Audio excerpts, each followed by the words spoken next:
also ran card games for a couple of years. Some of you might not remember this time, but because it was like 20 years ago.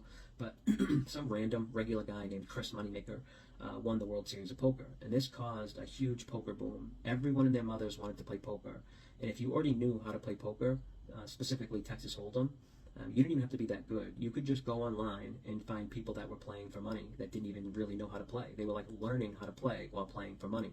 And I'm not exaggerating either. A lot of people got rich during this time. And I think poker players call it like the golden era, at least the poker boom.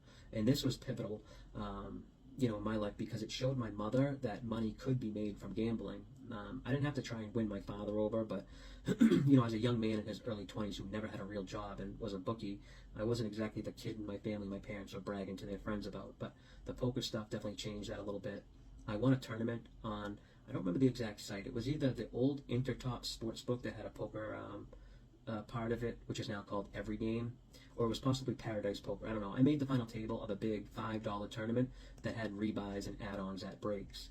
The tournament lasted a full 24 hours. I was the chip leader when it broke down to the final table, but I ended up coming in like sixth. Lost with pocket kings to trip jacks. I'll never forget that. I think I won like, I don't know, 4,800, maybe 5K. I didn't even have a bank account at this point. They mailed me a check and I signed it over to my mother, who had just days prior found out she had to pay like $5,000 in taxes and was crying when I gave her that check.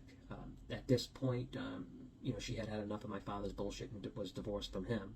But to give you an idea of how accepted this lifestyle I was living was with my parents, I would run poker games in her basement. I'd be the dealer. I'd rake $1 for every $10 in the pot. So $20 pots, I'd take $2. I'd take a percentage of that went over $20. I'd also lend out money to players at 7 points, but in reality, I was basically just lending out the money I was raking from the pots. I had a good little thing going. Every Wednesday night, my mother would make food, put out sodas and snacks for the players. Word ended up traveling, got around about the games, and then I started a Monday night game for an older crowd, like my older brothers, people his age. This was kind of like the executive game. They were older and, had more money, but my brother doesn't know this, and I never told him, but I was a dealer. I'd sometimes deal an ace to him off the bottom. I wouldn't deal him pocket aces, but every 8 or 10 hands, I'd try to get him at least a premium card. And it's amazing how many times per session he'd end up getting pocket aces because I was making sure he got at least one ace. And if anyone at the table understood probability, they would have known something was up because, the probability of getting pocket aces one time over, let's say, an hour session or, 30 hands is probably like 10% maybe.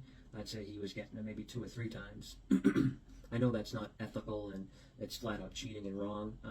I guess my excuse would be I was young, but the truth is I was an overall bad person in my